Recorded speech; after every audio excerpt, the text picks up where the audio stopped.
2024 के लोकसभा चुनाव में बीजेपी ने यूपीए मिशन 80 का लक्ष्य रखा है।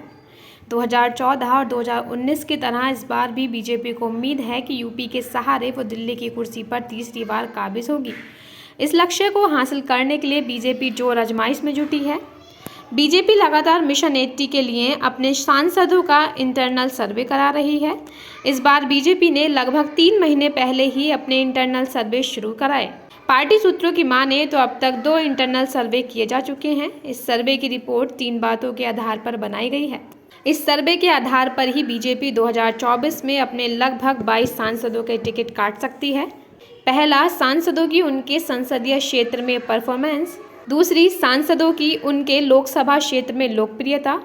और तीसरी, सांसदों की उम्र की सीमा के चलते बरेली से 76 साल के संतोष गंगवार, प्रयागराज से 75 साल की रीता बहुगुणा जोशी, कानपुर से 77 साल के सत्यदेव पचौरी, मथुरा से 76 साल की हेमा मालिनी, गाजियाबाद से 73 साल की बीके सिंह, बहराइच से 77 साल के अक्षयवर लाल गौड़ और मेरठ से 73 साल के राजेंद्र अग्रवाल।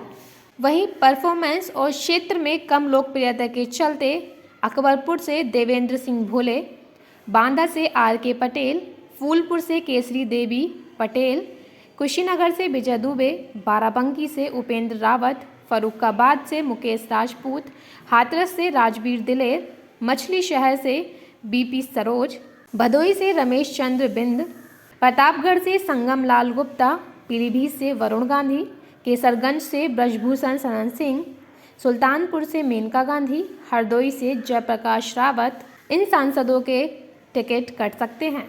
वहीं आजमगढ़ से दिनेश लाल यादव निरहुआ और संत कबीर नगर से प्रवीण निषाद के टिकट बदले जा सकते हैं। बीजेपी के लिए यह कहा जाता है कि चुनाव कोई भी हो, उसका केवल एक ही फॉर्मूला रहता है, वह फॉर्मूला है जीत का।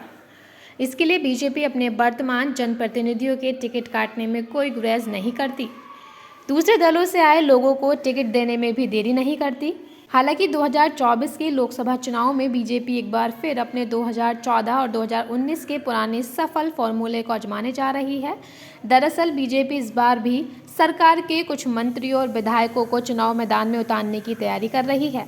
उसका ये फॉर्मूला 2014 और 2019 के लोकसभा चुनाव में भी हिट रहा था।